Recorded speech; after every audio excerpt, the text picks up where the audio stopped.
Okay. 45 seconds are over. I've gotten a few different answers.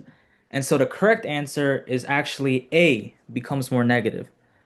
So, in case you didn't know what the answer was, a way you could decide like how to go about it.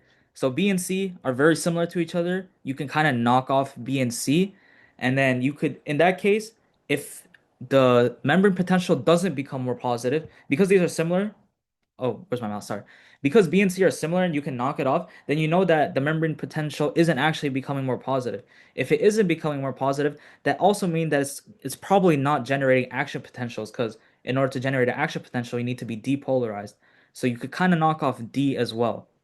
So in terms of the actual concept behind it, so when light absorption happens, the absorption of light by a molecule known as rhodopsin, rhodopsin is able to absorb light energy. So when rhodopsin absorbs light energy, it activates a G protein here known as transducin, then activates PDE. And what PDE does is it hydrolyzes cGMP, causing these sodium channels to close. If sodium channels are closed, sodium ions can't rush in, so the cell actually hyperpolarizes, becomes more negative in uh in the presence of light. So in response to light, memory potential of rod cells becomes more negative.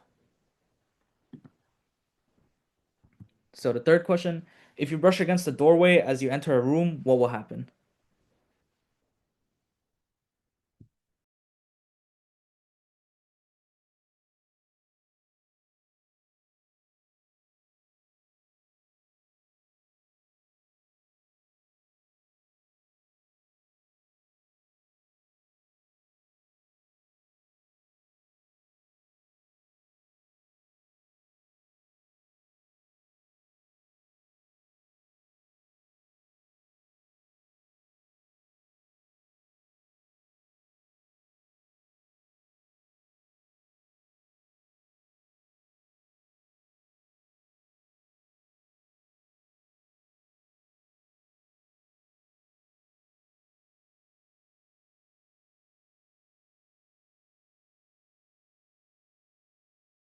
All right, great. So everyone that responded in chat and also direct messaged me. Everyone, the correct answer is B, the open pressure sensitive cation channel.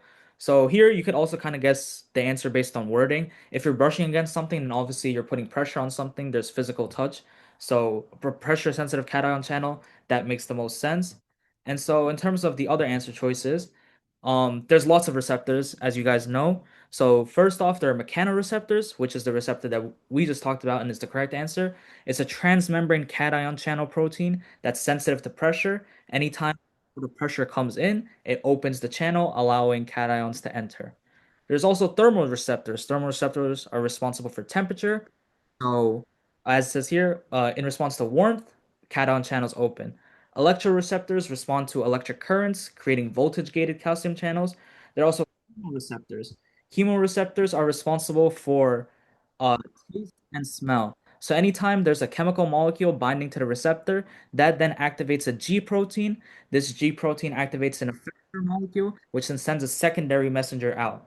And lastly, there's a photoreceptor responsible for light, which is similar to the rod cells that we talked about. So in terms of these answer choices, if they have the G protein secondary messenger system, anything with a chemoreceptor or light, that would be the correct answer choice for C or D. But for this specific case, the correct answer choice is B. So now we'll move on to this question. Auditory information comes from hair cells in the ear that are concentrated in blank. And you guys have 45 seconds starting now.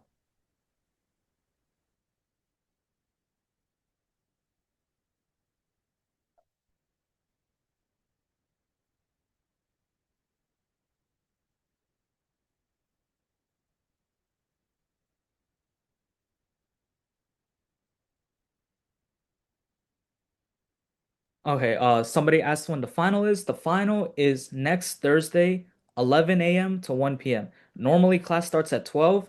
Make sure you do not show up at 12 because you will be missing half your exam. Make sure you show up at 10:50 to 11.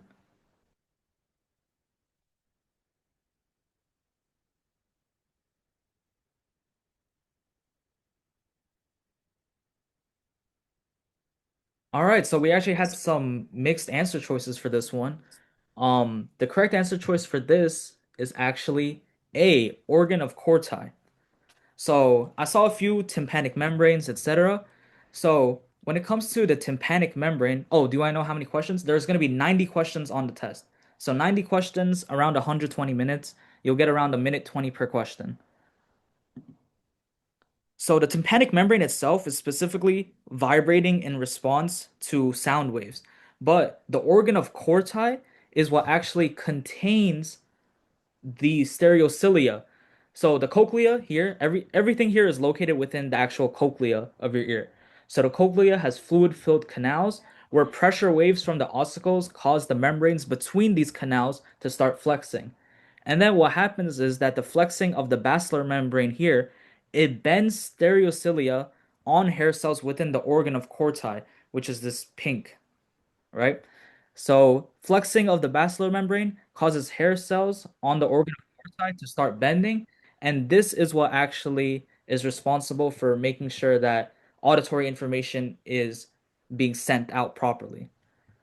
So for question 40, the correct answer was A. So now we're going to move on to muscles. So how does tropomyosin control muscle contraction? And you guys have 45 seconds starting now.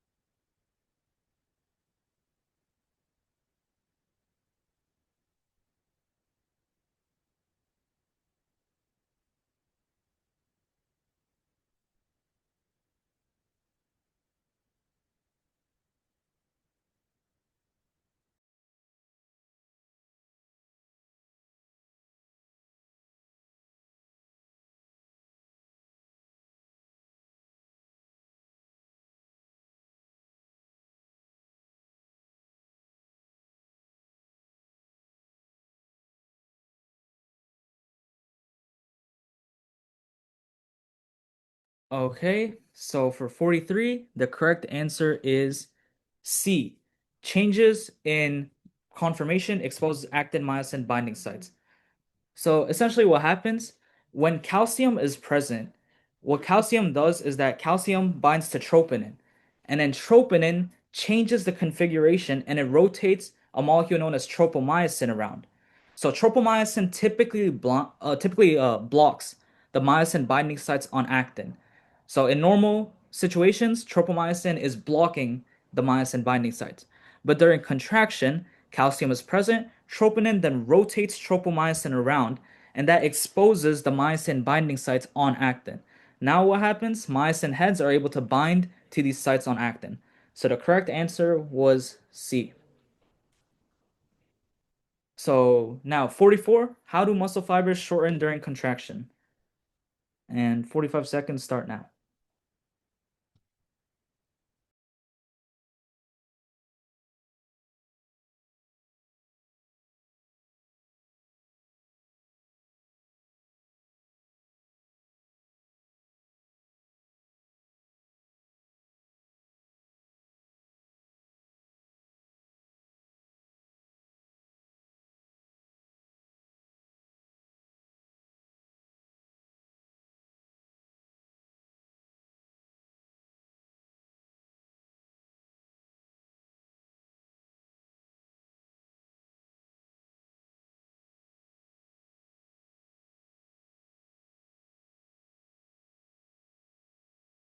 All right, great. Everyone got it right. The correct answer for 44 is C. Arrays of filaments overlap and slide past arrays of another type of filament, which is obviously known as the sliding filament theory.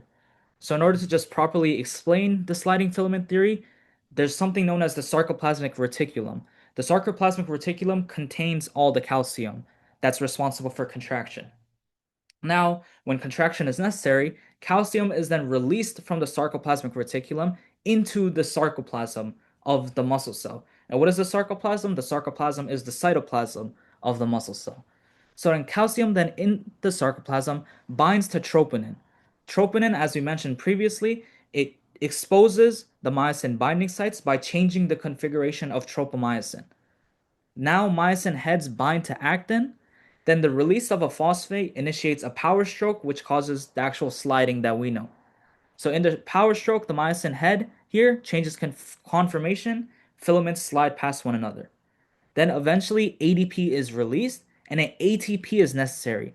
ATP is necessary to bind to myosin so that it can release actin. Then eventually the hydrolysis of ATP into ADP and a phosphate returns the myosin head back to its original position here. And then once calcium is returned from the sarcoplasm into the sarcoplasmic reticulum, the muscle then relaxes. So, I just mentioned it. So I won't give you guys 45 seconds for this, but what's the role of the sarcoplasmic reticulum in muscle contraction?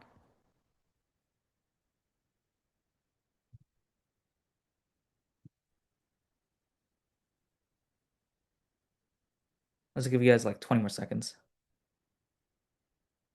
Oh, okay. By the way, if anyone hasn't signed in yet, please sign in. The form is currently in the chat.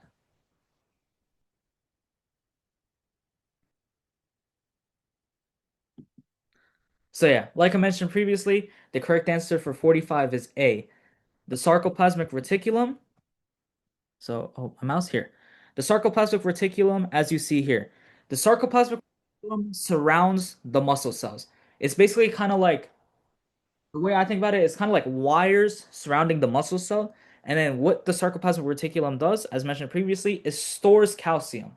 It stores calcium and then releases it into the sarcoplasm in order to trigger contraction. Eventually, once contraction is finished, it then actively pumps calcium back into the sarcoplasmic reticulum in order to end contraction. So, a question on the exam could easily ask, where is calcium stored when the muscle is relaxed? Do not put sarcoplasm. Calcium is not in the sarcoplasm when the muscle is relaxed, it's in the sarcoplasmic reticulum. Calcium is only located in the sarcoplasm during contraction. So here's a general overview of the sarcomere itself because you guys will probably be tested on identification of the different muscle cells, what each aspect is. So here, a sarcomere itself is described as the segment between two Z lines, as you see here. The thin filaments here are actin, the thick filaments are myosin. The I band. So the I band is the zone of actin that doesn't contain any myosin. So like we mentioned, thin filaments are actin, and the I band is the zone of actin that doesn't contain any myosin. The I band ends where myosin starts. Then there's the A band. The A band contains the entire length of myosin and also includes some actin here. Then there's also an M line. So the M line is typically just the middle of the sarcomere. And then lastly, the H zone. The H zone, as you see here, it's the band of thick filament that doesn't contain any actin. So A band contains both actin and myosin. I band contains only actin. H zone contains only myosin. And then the H zone, obviously, during contraction, significantly shortens as they slide past each other. So there will probably be a question on the exam where you'll be tested on what's the Z line, what's the I band, is myosin located in the I band? No. Is myosin located in the H zone? Yes. Is actin located in the H zone? No. Is myosin and actin both in the A band? Yes. So you'll probably be tested on that. So here, we've talked a lot about the sarcoplasmic reticulum, but here's a scenario question. A hiker is bit by a venomous snake. The venom prevents the release of calcium from the sarcoplasmic reticulum. Which of the following symptoms might the patient exhibit? And you'll have 45 seconds starting now.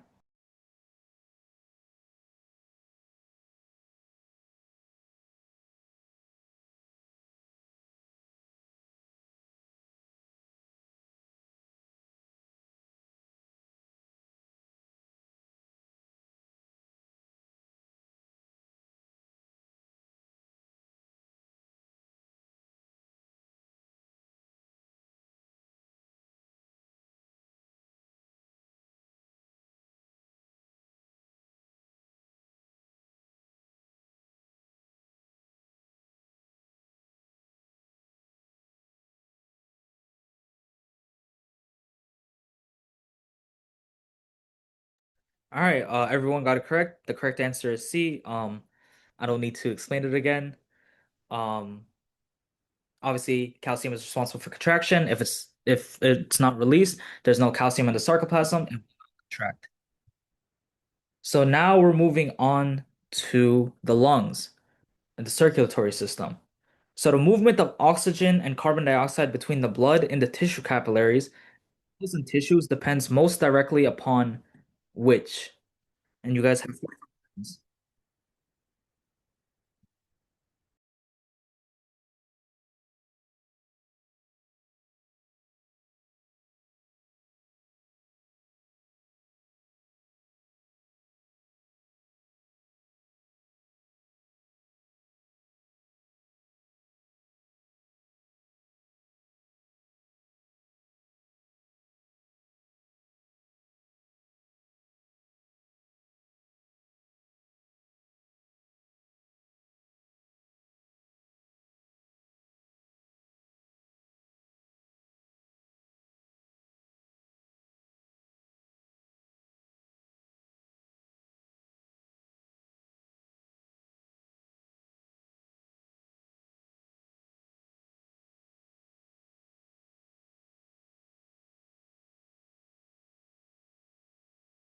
Oh, sorry. So we actually had some mixed answers. So the correct answer is actually D. So the people that chose B had the right idea. However, in this case, we're specifically talking about tissue capillaries and the cells and tissues. Barometric pressure typically refers to the weight of air in the actual atmosphere around us. But here we're talking about specifically within our own body. So you guys had the right idea about a pressure gradient, pressure difference, but it's the small wordings that can cause confusion on the exam. So the correct answer in this case is D. So what typically happens is that blood plasma carries some oxygen in solution, but it's picked up where the partial pressure is high. So in this case, oxygen pressure would be high. It's picked up where partial pressure is high and then released where the partial pressure is lower. So wherever our organs need oxygen. And so red blood cells contain protein known as hemoglobin, and each hemoglobin has 4 polypeptide subunits that can then bind to a molecule of oxygen and release carbon dioxide. So the correct answer for this question was D, diffusion of oxygen and carbon dioxide down a partial pressure gradient. So now question 49. Which of the following characterizes the lungs of mammals? And 45 seconds starts now.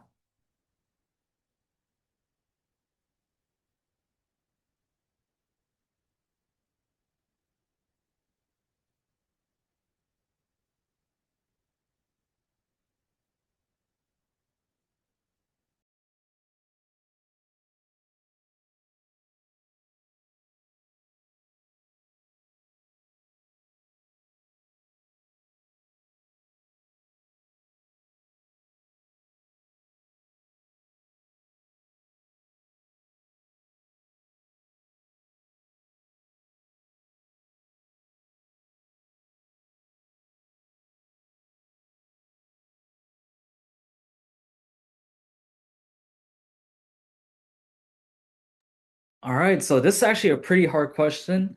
And I got a lot of different answer choices. The correct answer is B, tidal ventilation.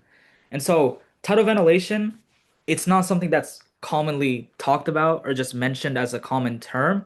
However, I'll explain the concept first and then I'll go back to why the other answer choices are wrong. So, in terms of the concept, tidal ventilation and tidal volume just specifically means the normal amount of air that is breathed out and retained when at rest. So you may have seen this specific image in one of the slides and it may have brushed past it, but any one of these terms could be tested on. And so, like I mentioned, tidal volume is just the normal amount of air exchanged while you're at rest. So in terms of this is the type of question where looking at the other answer choices, you'll be able to identify what the correct answer is. So air sacs. Air sacs are commonly found in birds and not mammals. So you can get rid of air sacs in A. Complete emptying and exhalation. When we breathe out, we don't completely exhale all air. As you see here, after maximum exhalation, we still have around a liter of air left in our lungs. Cross current airflow.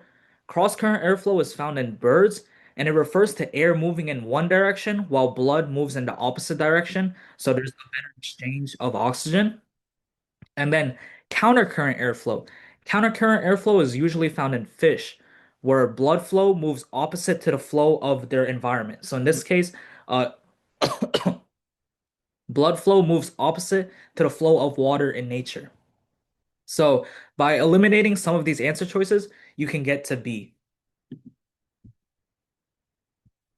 So now this question. Humans often have difficulty breathing at high elevations, primarily because the blank than it is at low elevations.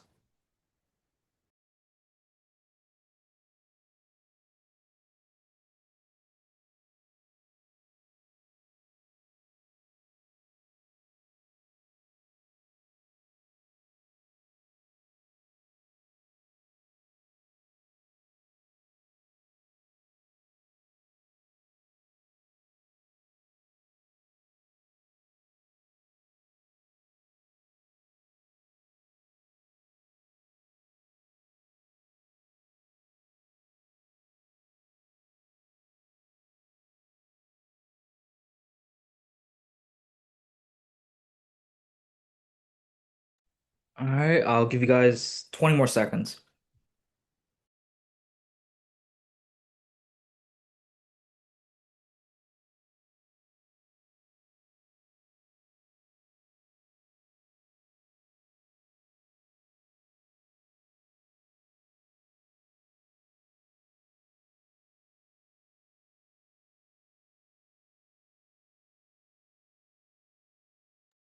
All right, so this question was also a very tricky question. The correct answer is actually D. The partial pressure of oxygen is lower. And so this is the type of question where wording is really important. So first I'll explain the concept, then I'll come back. So in terms of the concept, what happens is that as you go up in altitude, air becomes less dense. So when air becomes less dense, that means when you breathe in, you're breathing in fewer oxygen molecules because it's not packed together as tightly. As you see here, around sea level, air is extremely dense and it's super packed together. However, at the top of the atmosphere, air becomes less dense, so oxygen molecules are pushed away. They're much farther from each other, and there's also less pressure to push oxygen into your lungs. So last year as well, when I asked this question, a lot of students chose A. But the reason A isn't the right answer is because the percentage of oxygen itself doesn't change. If you take a sample of air at a high altitude, a sample of air at low altitude, the percentage of every molecule that's involved in air would still be the same. So oxygen's percentage doesn't actually become lower. It's just the fact that the oxygen molecules are not as tightly packed together anymore. So they're more dispersed. So in this case, like I said, wording is extremely important. So the correct answer would be D. And that's how they'll try to trick you on the test as well. Like two very similar choices in A and D, but the correct answer would be D because like I mentioned, the actual percentage of each molecule or each compound doesn't actually change. It's just the pressure changes, which causes these molecules to become more dispersed.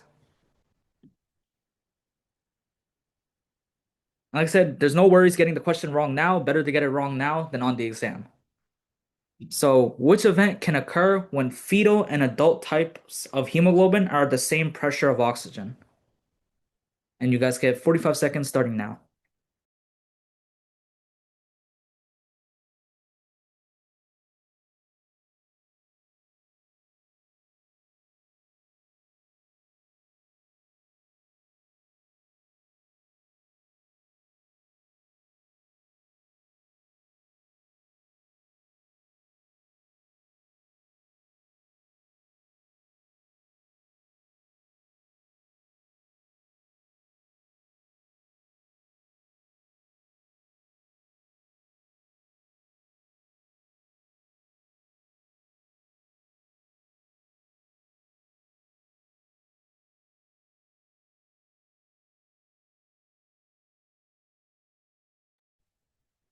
Um, I'll give you guys haven't gotten a single answer yet. Like I said, feel free to DM me the answer if you don't want to have it in chat. Um I'll give you guys like 30 more seconds then.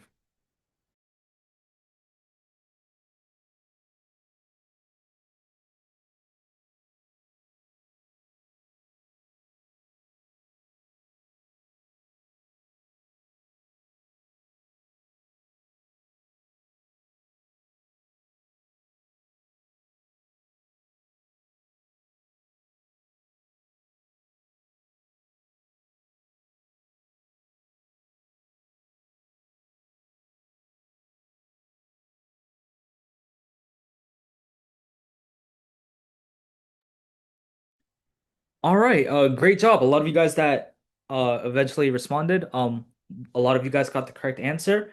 So the correct answer is A, adult hemoglobin releases oxygen and fetal hemoglobin picks up oxygen. And so, if you guys like didn't know, like I said, it's a very confusing question. If you guys remember from, I believe, last exam, when you start learning about the blastula, the blastocele, etc., you learn how the fetus is at an extremely unstable state in that it needs a lot more work involved in obviously in order to stay alive. It's not a lot of its structures, a lot of its organs haven't properly matured yet. So in that case, you a lot of its molecules need to put more work in. So in this case, when something is at the same pressure, fetal hemoglobin needs to put more work in than adult hemoglobin. Adult hemoglobin, as you see here, uh, fetal hemoglobin is the green molecule. Adult hemoglobin is the purple and black. So at lower partial pressures of oxygen, because obviously adult hemoglobin, adult blood cells are more mature, they don't need to bind to oxygen as much because obviously they're more mature. Versus fetal hemoglobin, they're still at a very unstable state, so they need their hemoglobin to work much harder and bind to oxygen much more frequently in order to properly send oxygen throughout the rest of the body. So great job to those who selected A. So now we're gonna do a little review on the circulatory system. So how I know, did you guys go over the circulatory system for the pig? Uh, just put a thumbs up or thumbs down, anything. Like how many of you guys are confident with this? Okay. Some of you guys went over it with the pig. Um, so I'll go over the entire process of the circulatory system. So first, what happens? You inhale air through your nasal and oral cavity.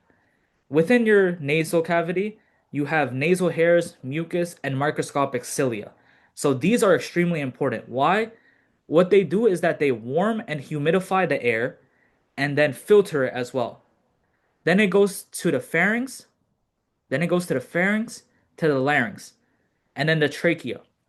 So within right here, you have also what's known as the epiglottis. What the epiglottis is responsible for, an epiglottis keeps food from traveling down the trachea and instead into the esophagus.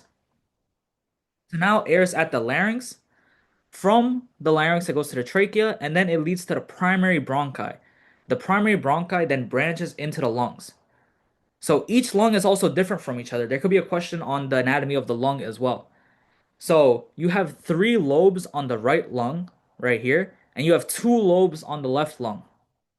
And the left lung also has an indentation in order to leave space for the heart. So your primary bronchi divide into secondary, tertiary bronchi, and then what are known as bronchioles.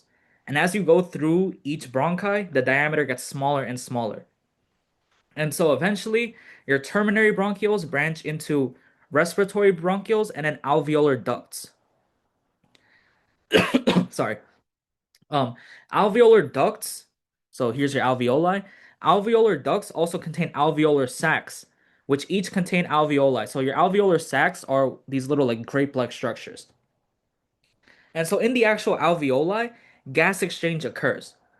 So the alveoli contain very thin-walled cells and they have a lot of surface area in order to create direct contact with capillaries.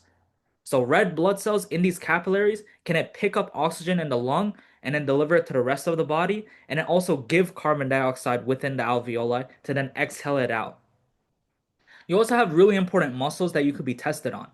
So you have what's known as intercostal muscles right here between your ribs, and you also have a diaphragm underneath your ribs. So the intercostal muscles are crucial for breathing as they help expand and contract your chest cavity by moving it up and down when you're breathing. And then your diaphragm as well, which is located under the lungs, contracts during inhalation and expands during exhalation. So intercostal muscles and diaphragm work in conjunction with each other. And so that's basically the premise of the circulatory system. So, which of the following animals would be the best for illustrating the evolutionary transition of the vertebrate circulatory system from a single loop system to one with two separate circuits? And I'll give you guys 45 seconds.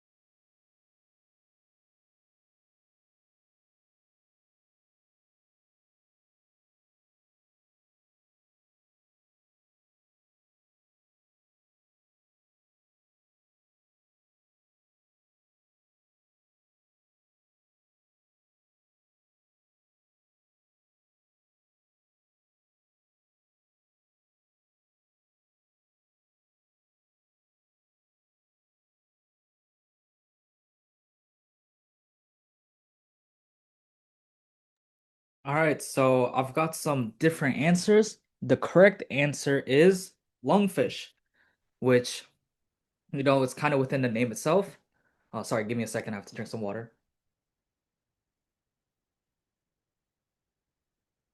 So, as you see here, fish typically have a single circuit where deoxygen. Why is this? Wait, give me. Why is this happening? Sorry. Wait, let me stop sharing and then reshare. Stop sharing. Share my screen.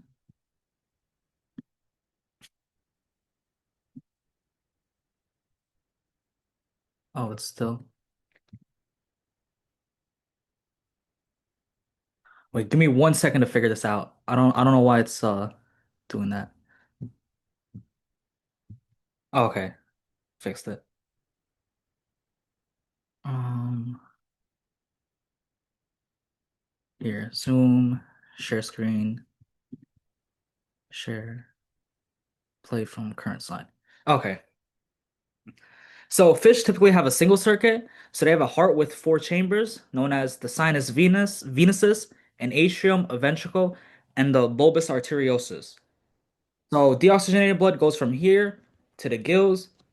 Then at the gills, it gets oxygenated, travels through the aorta, arteries, etc. So it's a single circuit system. Lungfish, however, lungfish have a partially divided atrium right here. So the left side receives oxygenated blood from the lungs, as you see here, while the right side receives deoxygenated blood from the body. So if you completely disregard the lungs, the right side works the same as essentially uh all fish. However, the the organ that lungfish have, which is obviously their own individual lung as well, they're able to have a double circuit where the lung works very similar to human lungs in that deoxygenated blood goes to their lung, gets oxygenated, and then gets traveled back. So the lungfish is the primary example for how uh fish how we went from a single circuit to a double circuit and how we have what we have now. So now speaking of that, now we're gonna go. So yeah, they don't have that partially mixed oxygenated blood. They just have their own oxygenated blood and deoxygenated blood. They don't have a mixing of it. So now we're gonna talk about the cardiac cycle. So in the cardiac cycle of humans, blood pressure is at its maximum when blank. So by the way, be prepared for questions like this, which is a lot of terminology questions.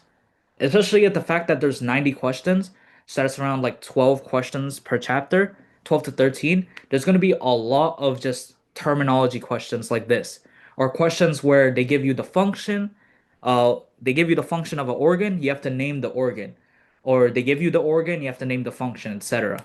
So be prepared for these terminology type questions. Oh yeah, and then 45 seconds Has been started. I'll give you guys 30 seconds more.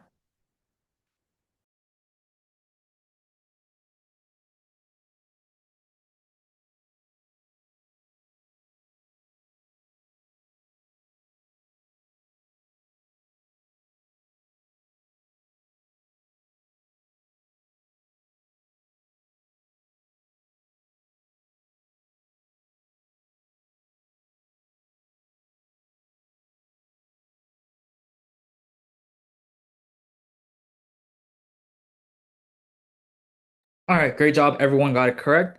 So blood pressure is at its maximum when the ventricles are contracting during systole. So as you see here, blood pressure changes are measured through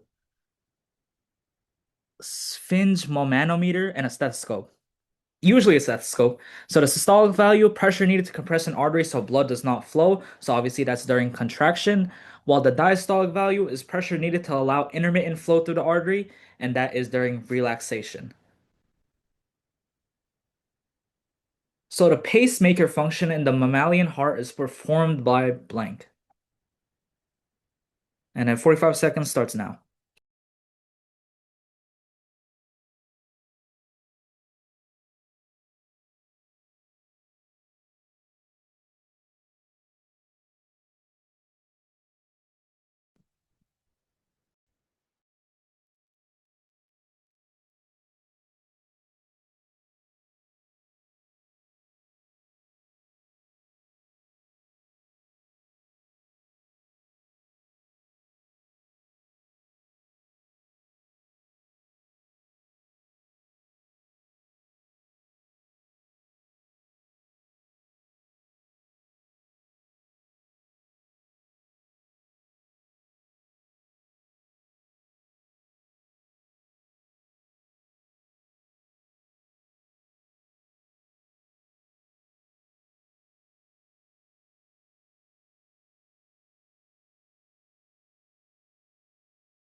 Okay, so we have a lot of differing answers for this.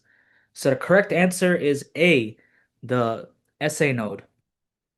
So an action potential does occur in the AV node, which I saw a lot of people chose, but the actual coordination is caused by the SA node. So essentially what happens, uh, as you see here, an action potential is generated in the SA node. This then spreads through the atria, which then contract. So it spreads through gap junctions and atria and they contract together, but they don't spread to the ventricles.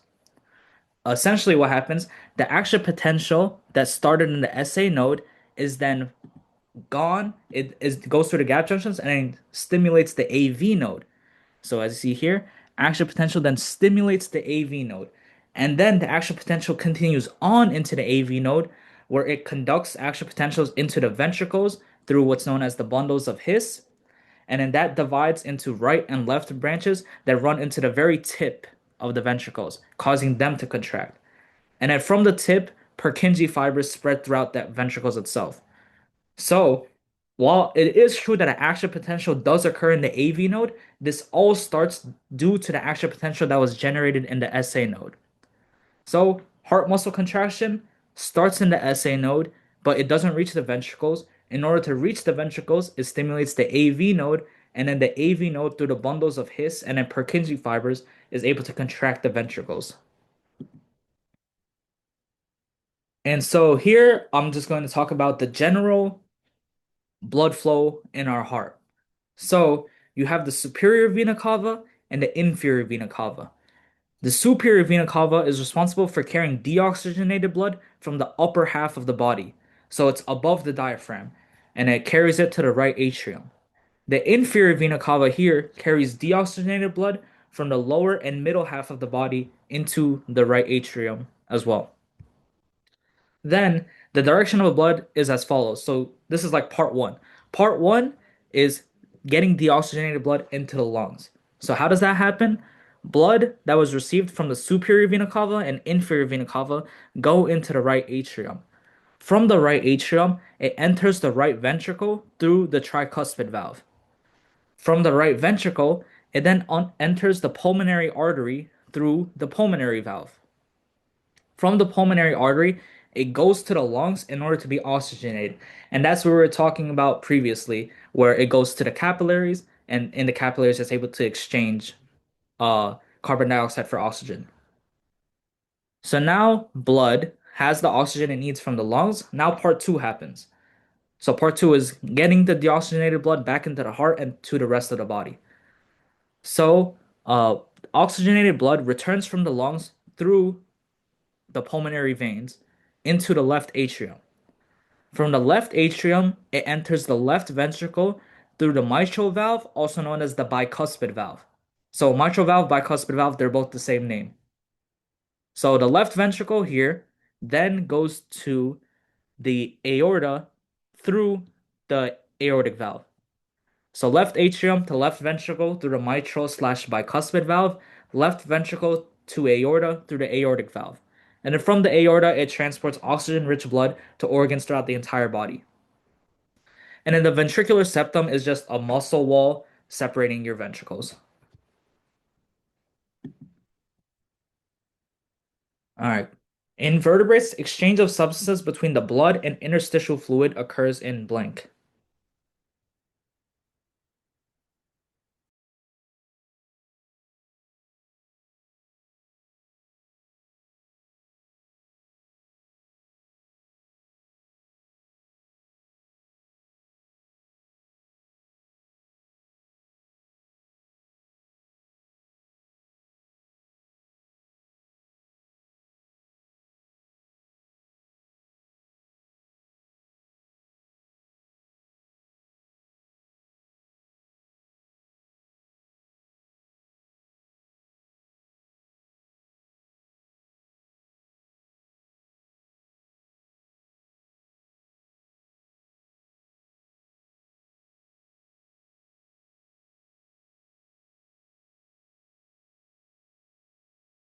All right, great. Yeah, everyone got it correct. The correct answer is capillaries.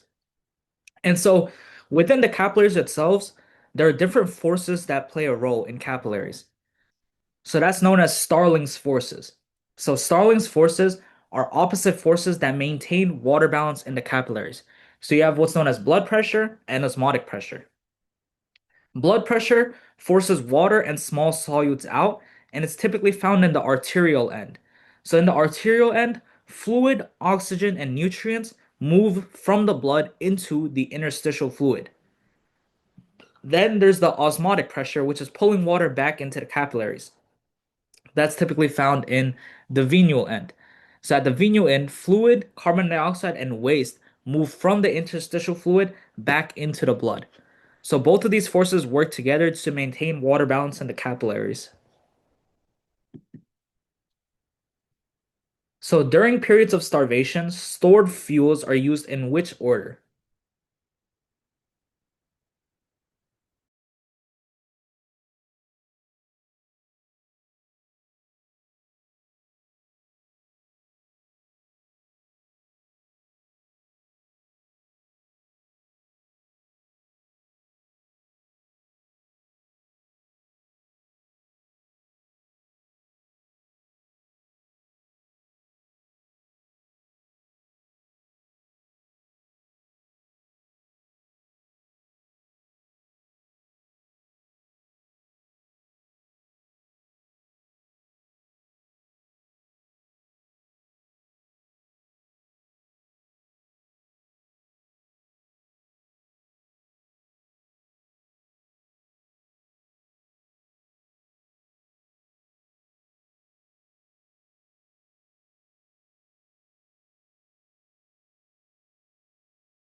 All right, so I had some differing answer choices, but very similar to each other.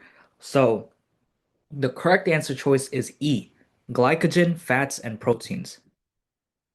So here's a great graph. So carbohydrates, which is your glycogen storage, as you see here, it's the first thing that's taken in, and it's depleted within a single day without any food intake. So glycogen is number one. Then fats are number two. Your main energy reserve is fat, and as a result of that, a person of an average body weight can survive 4 or 5 weeks without food. However, at a certain point, when body fat has been exhausted, then protein starts taking over, and then your protein rate starts accelerating increasingly. So protein rates can overtake fat rates as well. So even though fats, the correct order is carbohydrates, fats, and proteins, one thing to keep in mind is that protein can easily be declining at an accelerated rate with severe consequences when body fat has been exhausted. And so, as a result of that, people always mention that when dieting, etc., make sure you always have a high protein intake. Otherwise, eventually, what's going to be happen is that your body looks towards your own muscle in order to digest it rather than your own fat stores.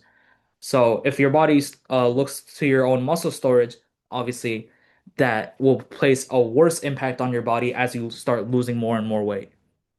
Because your muscles is necessary for obviously ATP, creation, contraction, etc. So 67, movement of food from the stomach into the esophagus is normally prevented by blank.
Okay, so I'll give you guys 20 more seconds. I only have one answer so far.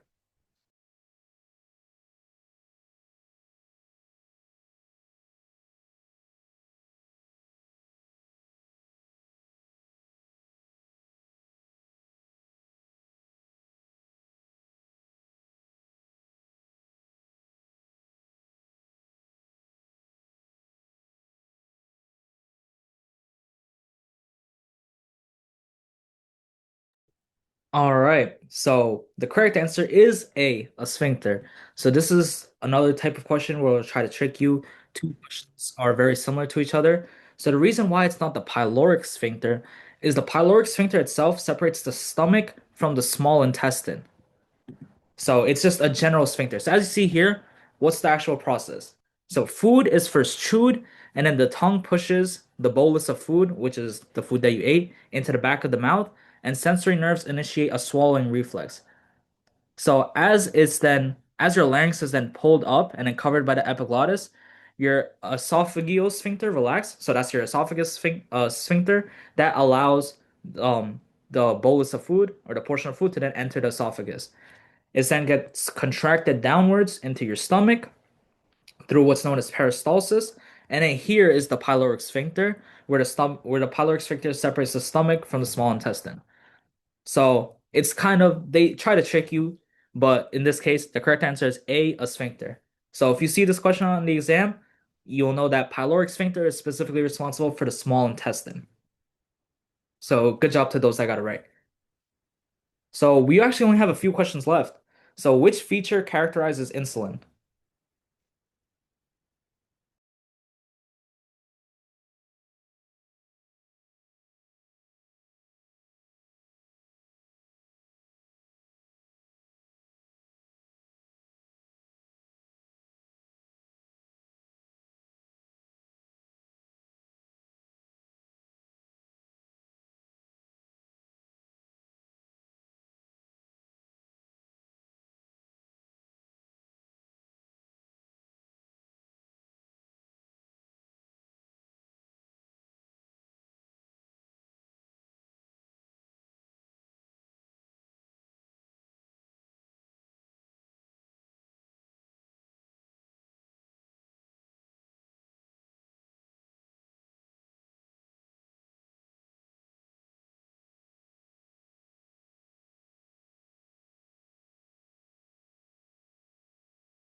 All right, so great job. Everyone got it right. The correct answer is D. Last year, when I asked this question, a lot of students chose B, released by exocrine cells of the pancreas. So I'm glad you guys didn't do that. So the reason why it's not B, which are exocrine cells, so exocrine glands are usually responsible for sweat, tears, saliva, etc. If it said released by endocrine cells, then it would be correct. But then obviously you'd have two correct answer choices. So yes, the correct answer is D. So what happens is that your pancreas is responsible for regulating blood glucose levels. When blood glucose rises above normal, your pancreas is stimulated to then increase circulating insulin. This causes your cells to uptake more glucose and is responsible for metabolic energy production, fat synthesis, and then glycogen synthesis so that your blood glucose level drops. However, if it drops below normal, your pancreas is also responsible for then secreting glucagon. What glucagon does is that it makes sure that glycogen is broken down in the liver. Once the glycogen is broken down in the liver, it releases glucose into the blood so that your blood glucose level rises. So the pancreas is responsible for both ends. So of the molecules listed, which is the most toxic to cells?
All right, great job. Everyone got it right.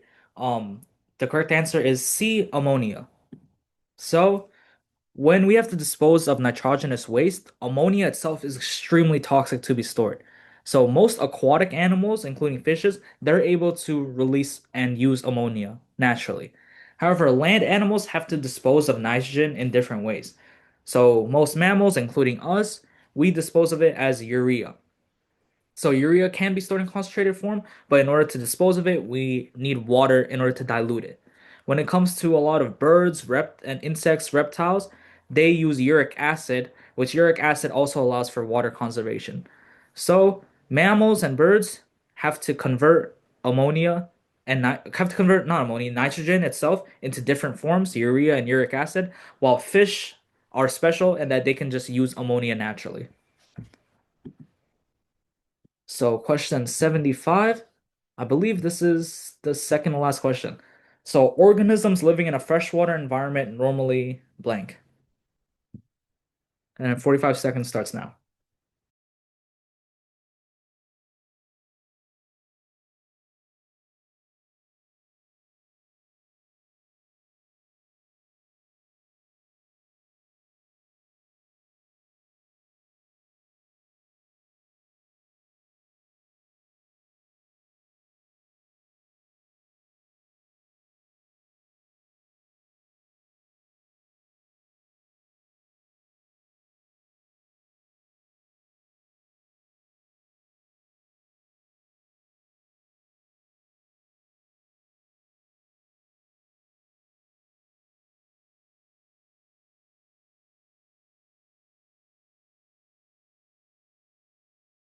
All right, everyone got it correct. So this connects back to osmosis, which you guys learned at the very beginning of the semester. The correct answer is A. Organisms living in a freshwater environment excrete copious amounts of dilute urine and retain salts.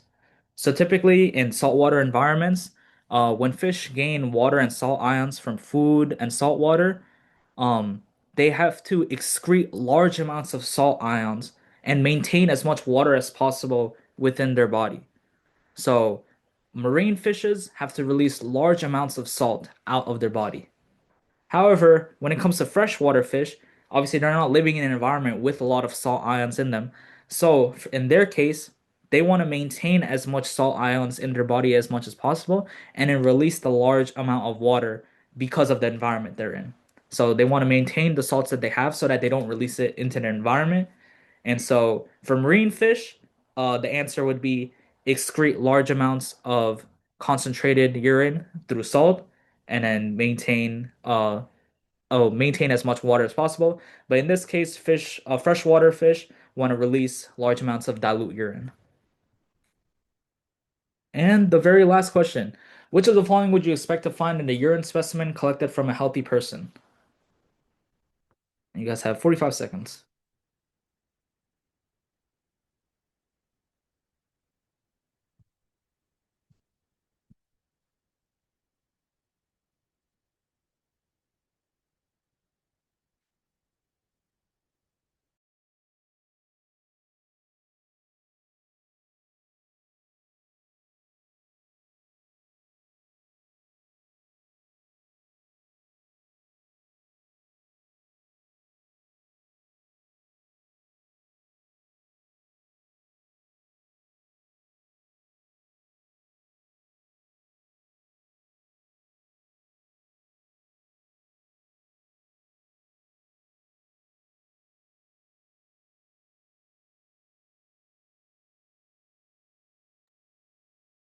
All right, everyone got it correct. The correct answer is A, water.